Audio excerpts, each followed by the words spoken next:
तो हेडलाइंस के बाद अब खबरों को तफसील से जानेंगे। इस वक्त की बड़ी खबर आंध्र प्रदेश से, जहां साबिक वज़ीर-ए-आला एन चंद्रबाबू नायडू के दौरे अमरावती के दौरान कशीदगी देखी गई।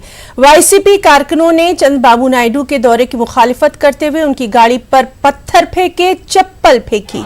इस दौरान तेलुगु देशम और वाईसीपी कारकुनों के दरमियान धींगा मुश्ती देखी गई। वाईसीपी कारकुनों ने स्याह पट्टियां बांधकर बाबू के दौरे की मुखालिफत करते हुए एहतजाज भी किया। तेलुगु देशम कारकुनों ने पुलिस पर साबिक वज़ीर-ए-आला को सिक्योरिटी फराहम करने में नाकामी का भी इल्जाम लगाया है।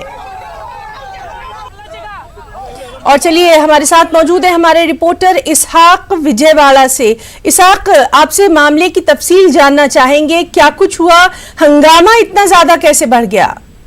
हाँ हिना जुबैर, आज सुबह से जो है ना चंद्रबाबू नायडू टूर स्टार्ट होने से भी पहले से ही टेंशन था। पुलिस ने कल रात को ही इंटेलिजेंस रिपोर्ट में ये बताया गया कि वाईएसआरसीपी के जो सपोर्टर्स है, जो रैयता है, वो जो चंद्रबाबू नायडू के टूर को रोकने की कोशिश करेंगे बोलकर रिपोर्ट आई थी। इसलिए पुलिस ने आज सुबह से पूरा एरिया जो है ना टूर का जो है वो पूरा पुलिस के तैनात की दी। और पहले ही टीडीपी वाले को बोल दिया गया था कि टीडीपी के सपोर्टर्स है वहाँ पूरी चौकन्नी, और जो वाईएसआरसीपी के जो सपोर्टर्स है वो भी। आज सुबह जब टूर शुरू होने के बाद जो वेंकटपालम के पास एक जो एनटीआर का स्टैचू रहता, वहां से थोड़ी दूर आने के बाद जो ये जो वाईएसआरसीपी के कुछ लोग